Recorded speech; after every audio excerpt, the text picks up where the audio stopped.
We start off with the trade war chaos, and it has been a crazy week as White House Trade Director Peter Navarro attempted to soothe the markets. Then Press Secretary Sarah Sanders jumped in, refuting some of those statements.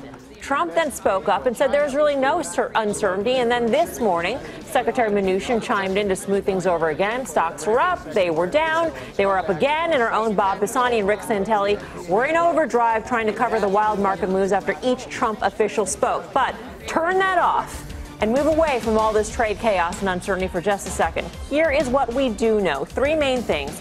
China's in a bear market. The yield curve is the flattest it's been since 2007, and the Fed still in hiking mode. If those three things don't change, are we heading back to retest the market lows of the year? Guy. So the S&P, the market low, I think was 25.35 or so-ish a few months ago. To test that level again, I think would be potentially pretty devastating, because if we test it, we're going to go right through it. I don't happen to think we're going to do it.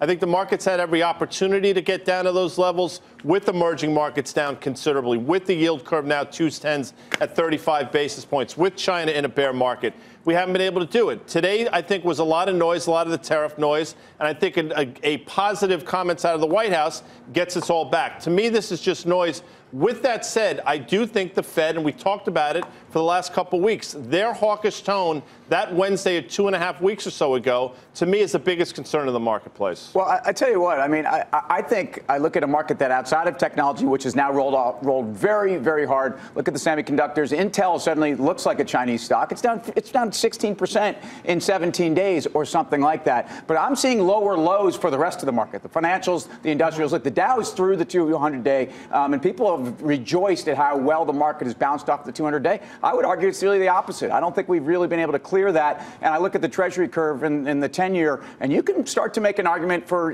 maybe we'll ask our chart guy later, but a head and shoulders on rates, which tells you that things could go a lot lower on rates, which means we're very concerned about growth. The trade ranker, it's absurdly complicated for something that's already complicated when you get 5 different people saying 5 different things. I mean, today the action was a little bit different. We closed on the lows of the session for the S&P 500 as well as the NASDAQ. And as far as the yield curve, we went sub 32 basis points in terms of the spread between 2s and 10s. We haven't seen that in more than a decade. Yeah, I know. And look, just to get back to the trading action today, I mean, we did close in the lows. I think, we're closed actually right on support for the S&Ps. Look, I look at it and say, look, we're headed into a very, very, long sort of week of vacation. People are going to be off the desk. The risk tolerance right now is incredibly low for the institutions. So that sets us up for a little bit more fear in the marketplace. Today was a cluster of mixed messages, and we got them across the board. And the one thing the market hates is uncertainty. So although I'm with Guy, it'd be a disaster if we went back and test those lows. I don't think we will. There's a setup here. There's the chance that we do, unless we get a clear message about what's happening regarding trade. Good luck on that. Yeah, that's really. Right. By the way. I mean, we saw that this week. In front of this train. Yeah, and that's going to have to play out over time. And obviously, we've got a lot more volatility in the market over the last couple of days. It's starting to come back out and right back in once again as we flipped in the second half of today. But it's interesting to watch, as obviously you talk about noise. This has been nothing but noise around us for a while now, and having to navigate around that. It's not very easy. And to Dave's point, if the desks are thin, if trading starts to get thinner as we get closer to the holidays, that really does set up for some more lows potentially, and that's a little bit concerning. Again, if I like the fundamental stories of some of the companies that are getting swept down at the same time, I think there's opportunities out there. Have you used this dip to buy?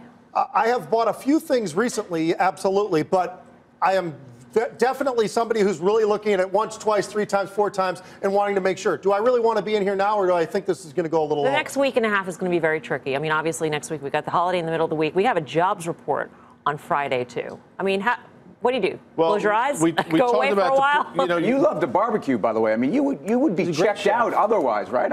First of all, just so we all understand, I can barbecue like nobody out there. Right. I'm a Sounds like a challenge. I have one of those green egg things. Slow down. You should come over and check it out. Gets it all shipped. I wasn't invited, by the way. He opens up the green egg and there's Blue Apron. Please.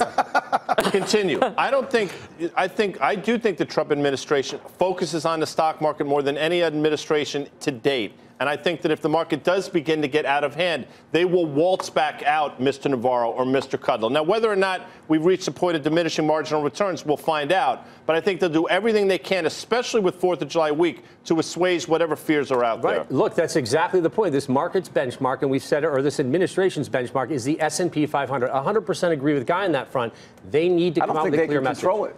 First of all, on July 6th, you're going to get another round of trade sanctions just because you have to. Procedurally, they're going to put those things in there so they can then have a negotiation period to possibly dial it back. But the headlines aren't going to be good. Bottom line here is it's getting more complicated. And I think we're seeing the business confidence begin to dry up a little bit. Either way, in an environment where the Fed was probably going to overreach a little bit, I think you have an environment where people are taking less risk now. We've talked a number of times about this notion of the Trump put. Do you still believe in that notion at all, or have we just grown so accustomed to it that it's losing its impact? Well, I think so far it hasn't lost its impact yet. I mean, as we had it around in the futures, and then we fell. For today. Yeah. And we'll see what happens tomorrow. I mean, each day, obviously, the tweets and everything else, Mel, comes in, and all of those are factors, and we have to be conscious of that. But you know, to Tim's point, are they getting a little bit less? Or do they have a little less strength? I think is sort of what. Yeah, that's what I think is happening. I would say it's weakening a little bit, but we'll see if there could be something that could really turn this thing. Today, that flip from the pre-market to the market itself and up 200 plus points, that seemed pretty daggone good. It did. And then we started to see that thing tip right back over again, and that's where the negativity really hit.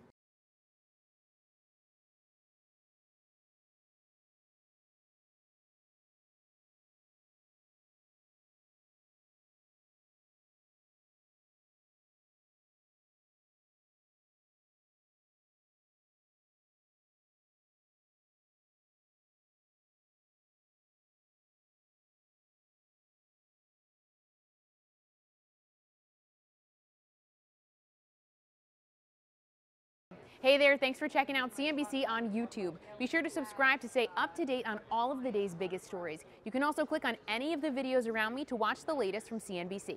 Thanks for watching.